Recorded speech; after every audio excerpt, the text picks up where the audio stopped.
좀 전에 읽은 말씀을 가지고 참된 그리스도인은 긍휼함이 있습니다 라는 제목으로 하나님 말씀 함께 나누겠습니다.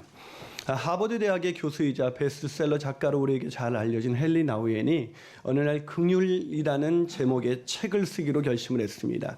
그러면서 두 사람과 함께 긍휼에 대한 책을 쓰기로 결심하면서 사람을 이제 많이 인터뷰를 해야 좋은 양질의 책이 나오니까 긍휼을 하면 떠오르는 사람이 누굴까 이렇게 생각하다가 미국의 정치인으로 잘 알려진 허버트 험프리 의원이 다른 사람을 잘 배려하고 긍휼을 여기는 사람이었기 때문에 그 사람을 인터뷰하기로 결심을 하고 그 사람을 찾아갔습니다. 그래서 이 허버트 험프리 의원에게 정치계에서는 이 긍휼에 대해서 어떻게 생각하십니까? 라고 질문을 했습니다. 그러자 이 험프리 의원이 갑자기 자기 책상으로 가서 책상에 있는 연필 하나를 꺼냈습니다. 그리고 그 연필 뒤에 이렇게 지우개가 달린 연필 기억나시죠? 그 연필을 보면서 정치계에서 긍휼이라는 것은 이 지우개와 같지요. 이 지우개는 실수했을 때만 사용하는 것처럼 그렇게 이 긍휼이라는 것은 뭔가 문제가 생겼을 때만 사용하는 것입니다. 정치에 있어서 인생의 가장 주된 부분은 바로 경쟁입니다. 긍휼은 그렇게 중요한 것이 아니지요. 사실 인생 치열한 경쟁 세계 속에서 살아가는 우리들에게 긍휼이라는 단어는 그렇게 우리에게 와닿는 단어가 아닙니다. 치열한 경쟁 속에서 우리에게는 그냥 긍휼이 그렇게 가치 있는 것도 아니고 우리 인생의 그렇게 우선순위도 아니에요. 내 인생에 있어서 나는 긍휼히 여기는 것이 내 인생의 가장 큰 우선순위다. 이렇게 여기시는 분이 계십니까? 우리가 어떻게 하든 남을 딛고 일어서는 어떤 그런 거에 대해서는 관심이 있지만 우리가 긍휼히 여기는 것, 이것은 우리 인생의 중요한 부분이 아니라는 것이죠. 실제로 사람이 길에 쓰러져 있어도 사람들이 그냥 지나쳐가는 것은 이미 우리에게 보편적인 일이 되어버렸습니다. 이렇게 뉴스에 보면 그냥 사람이 쓰러져 있는데도 신음하고 있는데도 아무도 지나가는 사람들이 그것을 그냥 보지 않고 그냥 지나가는 거예요. 얼마 전에 지난해 10월 달에 중국의 광둥성 시장의 골목에서 아주 정말 엄청난 일이 일어났습니다. 2살밖에 안 된 어린아이가 뺑소니 차에 치여서 쓰러져 있는데도 지나가는 행인이 아무도 이 아이를 돌아보는 것이 아닌 것입니다. 무려 18명의 행인들이 이 곳을 지나갔는데도 아무도 돌아보지 않아서 이 쓰러진 이 2살짜리 어린아이가 그만 뇌사 상태에 빠졌다는 보도가 있었습니다. 그만큼 긍휼이라는 것은 우리에게 중요한 것이 아닌 것이죠. 그런데 오늘 현대인들에게 별 가치 없어 보이는 이 긍휼을 예수님께서는 아주 중요하게 여기신다는 것입니다. 우리가 좀 전에 읽었던 본문 7절을 보시면 긍휼히 여기는 자는 복이 있나니 그들이 뭘 받는다고요? 긍휼히 여김을 받을 것이며, 예수님께서는 참된 그리스도인의 5번째 표지를 말씀하셨는데 그것이 바로 긍휼이었습니다. 너희들이 나를 따라오는 진정한 예수의 제자라면 너희들에게 긍휼이 있어야 한다는 것입니다. 여러분 긍휼이 있으십니까? 저는 이 질문을 딱 던지는 순간 제 머릿속에 생각나는 몇 가지 사건이 있었습니다. 그 중에 한 가지는 제가 이렇게 횡단보도에 서 있는데 갑자기 행색이 남루한 거린이 제 곁으로 다가오는 것이었습니다. 모금함을 들고 있는, 뭔가 함을 들고 있는 그 사람이 제 가까이 이렇게 오는 것을 느끼는 순간 제 마음속에는 저 사람이 좀 나한테는 안 왔으면 좋겠다. 그런 생각이 들었습니다. 근데 저에게 온 거예요. 그래서 쭈삣쭈삣하고 있는데 돈을 꺼내야 되나 이렇게 하고 있는데 갑자기 같이 있었던 후배가 저에게 이렇게 말했습니다. 주실 필요 없어요. 왜냐하면 저 사람을 돕는 것이 아니라 저 사람 뒤에서 나쁜 사람들이 저 사람들을 이렇게 조종하고 있는 것이기 때문에 도와줄 필요가 없습니다. 그 얘기를 듣는 순간 그 얘기가 참 맞다고 생각이 들어서 그냥 포기하고 그냥 아무렇지도 않은 듯 횡단보도를 건넜습니다. 근데 그 뒤로 계속해서 내가 잘못했구나라는 생각이 들었습니다. 그 사람들을 긍휼히 여기는 것, 그것이 그리스도인의 분명한 표지인데 그리스도인이자 목사인 저는 그 광경을 그냥 지나친 것입니다. 여러분은 어떻습니까? 혹시 지하철에 앉아 있는데 이렇게 맹인으로 보이는 분들이, 또한 어려운 분들이 껌을 팔거나 뭔가 물건을 팔면서 여러분에게 다가올 때 여러분 그 사람들을 어떻게 대하고 계십니까? 우리에게 긍휼이라는 것은 그렇게 쉬운 단어가 아니고 우리 일상과는 별로 관계가 없는 그런 단어처럼 우리에게 느껴지지 않습니까? 하지만 오늘 예수님께서는 너희가 참된 그리스도인이라면 다른 사람들, 특히 비참한 상황에 있는 사람들을 긍휼히 여겨야 한다고 우리에게 말씀해주고 있습니다. 사랑하는 여러분, 우리에게 긍휼이 없는 우리가 어떻게 하면 긍휼함이 있는 그런 참된 그리스도인으로 살아갈 수가 있는 것일까요? 그 첫 번째 방법은 긍휼에 대한 정확한 이해를 가져야 합니다. 우리가 긍휼함이 있는 참된 그리스도인으로 살기 위해서 가장 중요한 것은 우리가 긍휼함에 대한 정확한 이해를 가져야 한다는 것입니다. 많은 사람들이 긍휼을 오해합니다. 그냥 막연히 누군가를 불쌍히 여겨주는 마음이라고 생각합니다. 그건 동정이지 긍휼이 아닙니다. 우리는 그냥 긍휼에 대해서 어떻게 생각합니까? 저 사람 안 됐어, 불쌍해 라는 말을 한다든지, 아니면 TV에서 어려운 사람의 이야기를 화면으로 보여주고 나서 지금 이분들을 위해서 ARS 전화 한 통을 부탁합니다. 그럼 전화를 걸어서 ARS 버튼을 누르는 것으로 우리는 누군가를 긍휼히 여겼다고 생각합니다. 물론 이것도 쉽지가 않습니다. 제가 해보니까 매번 이것을 한다는 것이 그렇게 쉬운 일이 아니었습니다. 그럼에도 불구하고 예수님께서는 긍휼은 그런 뜻이 아니라고 우리에게 말씀해주고 있습니다. 긍휼히 여긴다는 것은 단순한 동정이 아닙니다. 누군가를 불쌍히 여기는 마음이 아니라는 것입니다. 그건 동정이지 성경이 말하는 긍휼이 아닙니다. 또한 긍휼히 여긴다는 것은 누군가를 불쌍히 여겨서 돕고자 하는 마음도 아닙니다. 예수님께서 긍휼히 여기는 자에게 복이 있다고 말씀하실 때 그 긍휼은 우리의 마음 상태를 가르치는 것이 아니라 우리가 누군가 비참한 사람을 불쌍히 여겨서 그 사람을 돕는 행위를 가리키는 것입니다. 즉 누군가가 불쌍하다고 느끼는 마음은 긍휼이 아니라는 것입니다. 여러분도 아시는 것처럼 몇 년 전에 아주 유명한 사회복지단체의 비리가 터졌습니다. 많은 사람들이 불쌍한 사람을 도와주라고 했던 그 돈을 가지고 아니 어떻게 그거를 자신의 개인 사리사욕을 위해서 횡령할 수가 있느냐, 이것이 사회적 이슈가 되면서 그해 이 기부금이 아주 뚝 떨어진 적이 있었습니다. 저도 그때 목소리를 높이면서 어떻게 그럴 수가 있느냐, 정말 나쁜 사람들이다 라고 함께 그 사람들을 비난했습니다. 근데 나중에 제가 저녁이 돼서 조용히 생각해 보니까, 제 자신을 돌아보니까 저는 그 사람들과 별반 다르지 않는 사람이었습니다. 제가 정말 긍휼히 여기는 사람이라면 그 사람들이 그렇게 비리를 저질렀다 할지라도 다른 방법으로 그 사람들을 어떻게 하면 도울 수 있을까, 이걸 생각하는 것이 정상인데 저는 함께 소리를 높여서 그 사람들을 비난하고 나서 저는 기부를 중단하는 것입니다. 저는 그들을 긍휼히 여기는 마음이 제 안에 없었던 것입니다. 그럼에도 불구하고 제가 생각해 볼 때 그리스도인들처럼 다른 사람들을 불쌍히 여기는 사람이 누가 있을까? 그래도 그리스도인들이 다른 사람들을 돕고자 하는 마음이 있습니다. 하지만 그리스도인들조차도 그 불쌍한 사람들을 위해서 아무런 행동도 하지 않는다는 것입니다. 그런 우리를 향해서 예수님께서 오늘 본문에서 긍휼히 여기는 것이 무엇인지를 우리에게 가르쳐주고 있는 것입니다. 자, 긍휼히 여긴다는 것은 무슨 뜻일까요? 이 예수님께서 말씀하신 이 긍휼은 영어 단어로 compassion이라고 합니다. compassion. 이 compassion이라는 단어는 라틴어 파티라는 단어와 쿰이라는 단어에서 온 단어로서 함께 고통을 받다라는 뜻입니다. 누군가를 불쌍히 여기는 마음이 아니라 함께 고통을 받는 것, 그게 긍휼입니다. 이걸 헬라어로는 엘레오스라 그러는데 비참한 상태에 빠진 사람을 오히려 불쌍히 여겨서 그들과 함께 고통을 받는 행동을 가리킵니다. 다시 말해서 긍휼은 누군가를 불쌍히 여기는 마음이 아니라 비참한 사람들의 삶 속으로 함께 뛰어들어서 그들과 함께 고통을 받는 것, 고통을 받는 행동이 바로 긍휼입니다. 아무리 다른 사람을 동정하는 마음을 가졌다 할지라도 그 사람들의 고통에 함께 뛰어들지 않았다면 그것은 긍휼이 아닙니다.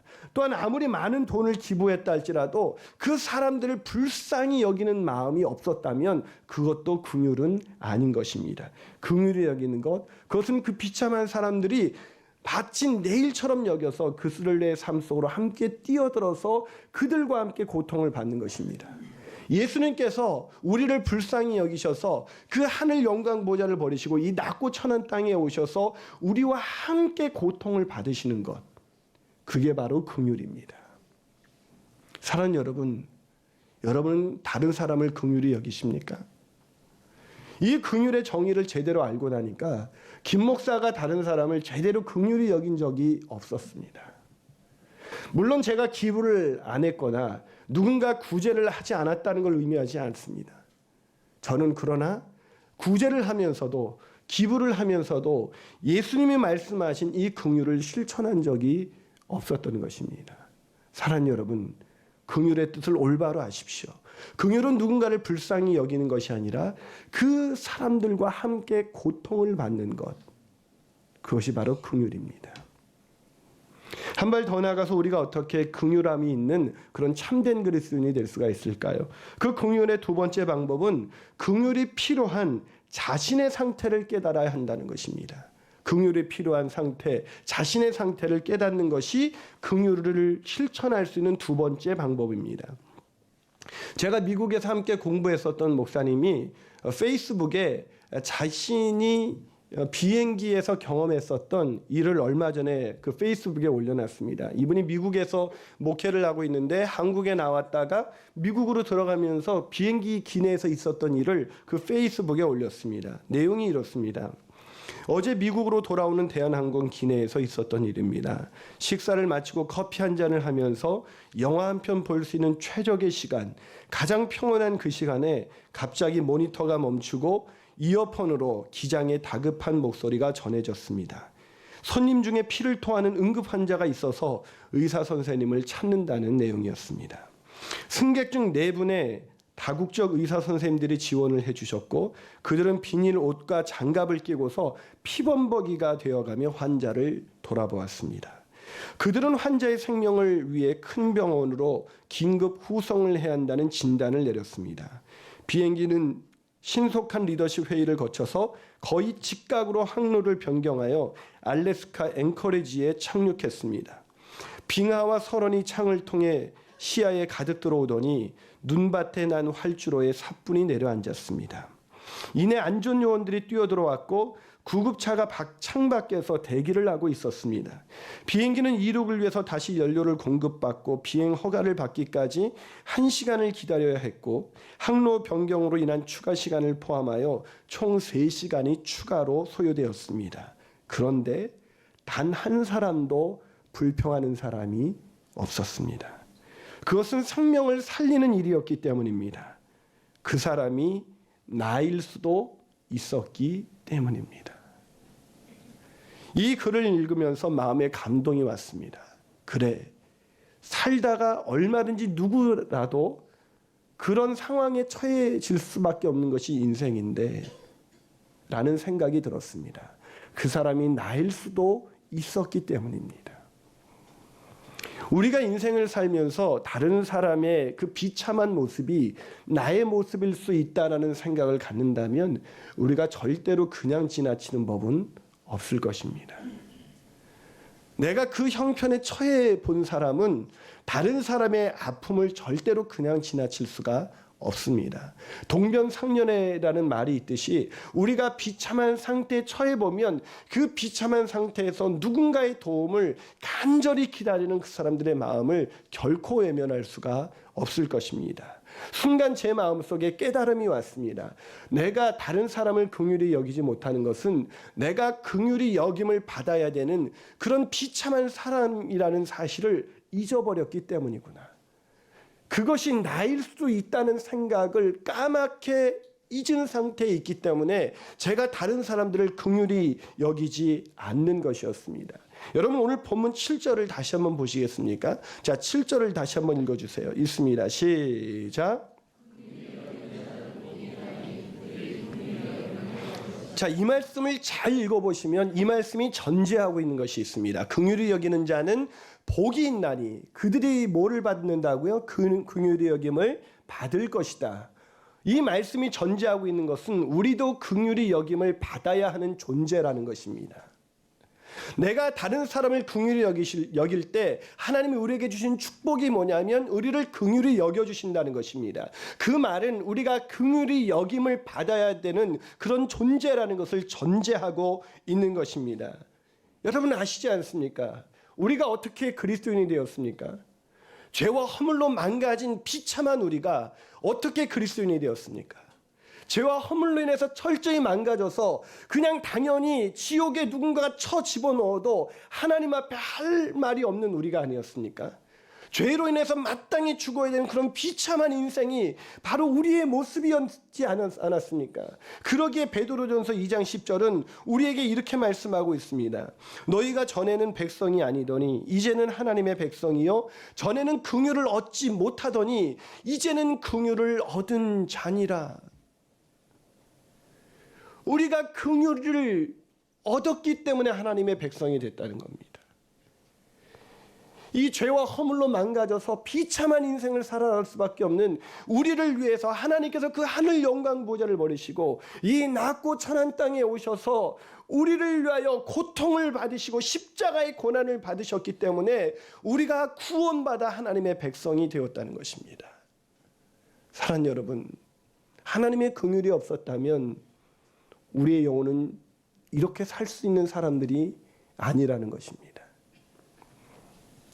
사랑하는 여러분, 이 하나님의 긍휼을 경험했다면 마땅히 우리가 다른 사람들을 긍휼히 여기는 것, 그건 당연한 건 아닐까요?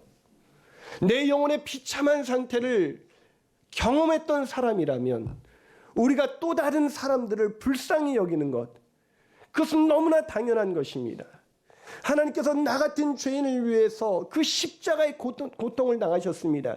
그분이 우리를 긍휼히 여기셨다는 것은 말로만 아이고 저 영혼들 불쌍하다 이렇게 말씀하신 것이 아니라 우리를 위해서 우리와 함께 고통받기 위해서 그분은 인간이 되어주셨고 우리와 함께 고통을 받기 위해서 아니 우리가 당하지 않은 더 극심한 고통인 십자가의 고통을 당하셨습니다. 그 고통은 우리가 당해야 할 고통이었는데 그분이 우리를 불쌍히 여기셔서 고통을 당하신 것입니다.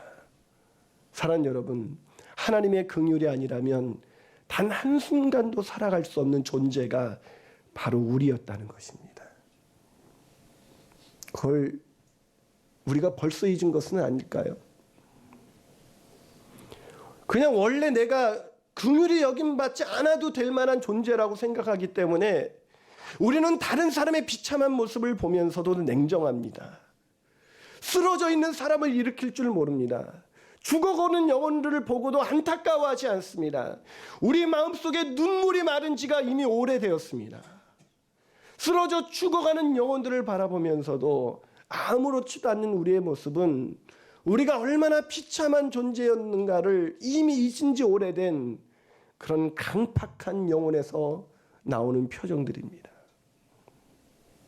사랑하는 여러분, 내 영혼이 얼마나 불쌍한 상태에 있었는지 그걸 단 한순간이라도 본 사람이라면 다른 사람을 향해서 그 비참한 사람을 향해서 그렇게 냉정한 시선을 보낼 수는 없을 것입니다. 사랑하는 여러분, 기억하십시오. 우리는 긍휼히 여김을 받아야 하는 비참한 존재였습니다. 마지막으로 우리가 어떻게 긍휼함이 있는 참된 그리스도인이 될 수가 있을까요? 그 세 번째 방법은 긍휼한 마음을 부으시는 하나님을 만나야 합니다. 긍휼한 마음을 부으시는 누구를 만나야 된다고요? 하나님을 만나야 됩니다. 인간에게는 긍휼이라는 단어가 없습니다. 본래 죄의 종으로 태어난 인간에게는 긍휼이라는 단어가 없습니다. 노력해 보십시오. 긍휼히 여기려고. 내가 아무리 다른 사람을 불쌍히 여기려고 해도 내 마음에서 불쌍히 여기는 마음이 올라오지 않는 것을 느낍니다. 다른 사람의 영혼이 죽어가는데도 다른 사람이 집안이 망해서 비참한 상태에 있는데도 사람이 죽을 병에 걸려서 죽어가는데도 그게 아픈 게 아니라 내 이 손톱 밑에 낀 가시가 아픕니다.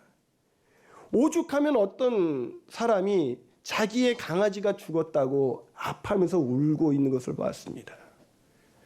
7초마다 한 영혼이 죽는 거 아세요? 7초마다 한 영혼이 죽는데도 그런 소식이 우리에게 들려도 우리는 꿈쩍하지 않습니다. 그러나 내가 당한 아픔, 내가 당한 슬픔은 그것이 너무나 작고 아무것도 아니고 곧 이길 수 있는 것인데도 불구하고 내가 당한 고통은 너무나 가슴이 아픈데 다른 사람이 당한 아픔, 죽을 병에 걸린 아픔, 비참한 상태에 이른 아픔은 아무렇지도 않습니다. 이것이 바로 인간입니다. 인간에게는 긍휼함이 없습니다.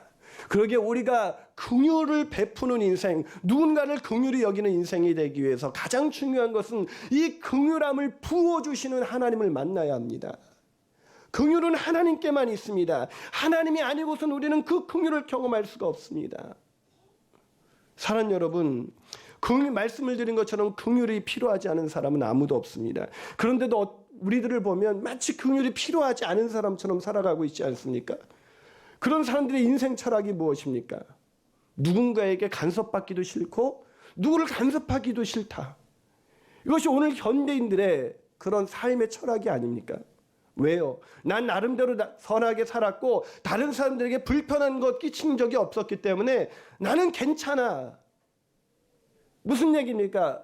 우리가 죄와 허물로 망가진 비참한 인생이라는 것을 깨닫지 못하고 있기 때문에 우리 자신이 다른 사람을 불쌍히 여기지 못하는 것입니다. 긍휼이 풍성하신 하나님을 경험하지 못하는 것입니다. 그러나 아시잖아요. 로마서 3장 23절에 보면 모든 사람이 죄를 범하였음에 하나님의 영광에 이르지 못하더니라고 기록하고 있습니다. 모든 사람이 죄를 범했다는 것은 긍휼이 필요하지 않은 사람은 아무도 없다는 것입니다.